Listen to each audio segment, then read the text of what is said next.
नमस्कार मित्रांनो.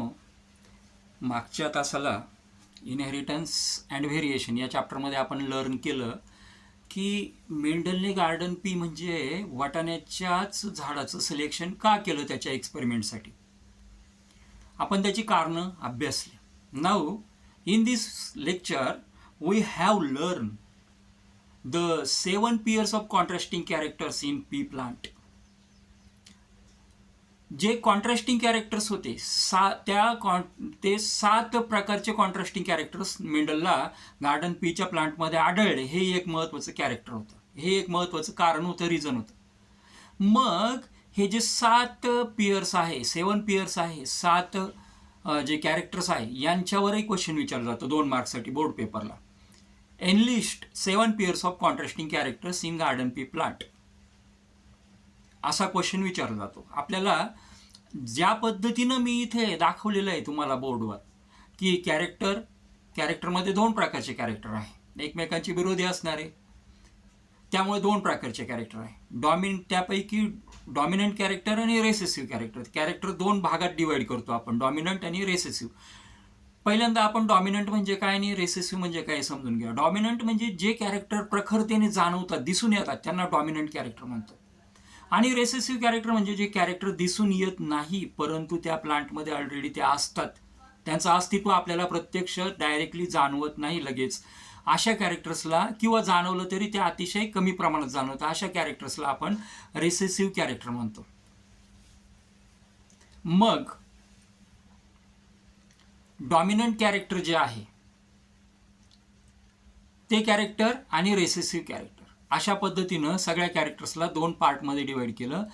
Total 7 characters आहे, डिस्टिंक्ट कॅरेक्टर्स आहे. गार्डन पीचं जे बॉटॅनिकल नेम आहे ते बॉटॅनिकल नेम आहे पायसम सॅटायवम. पायसम सॅटायवम हे त्याचं बॉटॅनिकल नेम झालं. पहिलं कॅरेक्टर होतं सीड सेप. त्याचं जे बी आहे त्याचा आकार कसा आहे, त्यामध्ये डॉमिनंट जे कॅरेक्टर येत होतं ते राऊंड आणि रेसेसिव्ह जे येत होतं ते रिंकल्ड. दुसरं कॅरेक्टर आहे सीड कलर. सीड कलर जे आहे त्याच्यामध्ये डॉमिनंट येतं येलो सीड हे डॉमिनंट असतं कायम, आणि रेसेसिव्ह ग्रीन कलरचं सीड हे कायम रेसेसिव्ह असतं. पॉड सेप तिसरं character, third character pod shape. Inflated and constricted. Inflated म्हणजे पूर्णतः प्लेन, आणि कॉन्स्ट्रक्टेड म्हणजे त्याच्यावर ते थोडंसं, ज्याला आपण म्हणूया की प्लेन नाही, त्याच्यावर तुम्हाला या पद्धतीनं खालीवरपणा दिसेल त्याच्या सरफेसवर, त्याला कॉन्स्ट्रिक्टेड म्हटलं जातं. पॉड कलर ग्रीन कलरचा डॉमिनंट कॅरेक्टर होतं, आणि रेसेसिव्ह मध्ये आपल्याला येलो कलरच्या पॉड दिसत होत्या. फ्लावर कलर पर्पल कलरचे फ्लावर हे जनरली दिसत होते, म्हणजे ते डॉमिनंट फ्लावर होते. व्हाईट कलरचे पण कधी कधी दिसायचे, म्हणजे ते रेसेसिव्ह फ्लावर होते. फ्लावर लोकेशन ॲक्झियलला लोकेशन असणं म्हणजे त्या ठिकाणी त्या फांदीवर कुठेही लोकेशन त्या फ्लावरचं असू शकत होतं. आणि कधी कधी मात्र ॲक्झियल लोकेशन असणं हे जनरल कॅरेक्टर होतं, परंतु कधी कधी काही प्लांट्समध्ये टर्मिनल लोकेशन पण दिसतं. टर्मिनल म्हणजे काय की फांदी असेल तर हिच्या टोकावर ते फ्लावर आलेलं असायचं, फूल आलेलं असायचं. म्हणजे अशा प्रकारे काही प्लांट्समध्ये टर्मिनल लोकेशन फ्लावरचं असायचं.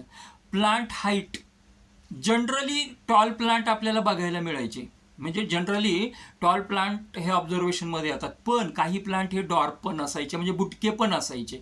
अशा पद्धतीने मेंडलने 7 पेयर्स ऑब्झर्व केले. त्यामध्ये डॉमिनंट कॅरेक्टर पण होते. डॉमिनंट म्हणजे जनरली जे सगळ्या झाडांमध्ये दिसतात ते, आणि रेसेसिव्ह म्हणजे जे आहे पण कमी झाडांमध्ये दिसतात, सगळ्याच झाडांमध्ये दिसत नाही, त्यांना आपण रेसेसिव्ह म्हणतो. अशा पद्धतीनं 7 पेयर्स ऑफ कॉन्ट्रास्टिंग कॅरेक्टर्स यांना एनलिस्ट करण्यासाठी 2 मार्काचा क्वेश्चन हा विचारला जातो. तुम्हाला याच पद्धतीने चार्ट तयार करायचा आहे, कॅरेक्टर, डॉमिनंट आणि रेसेसिव्ह. मग एका बाजूला कॅरेक्टर, पहिलं character seed shape, dominant round, recessive wrinkled. Seed colour, dominant yellow, recessive green. Pod shape, dominant inflated, recessive constricted. Pod colour, dominant green, recessive yellow.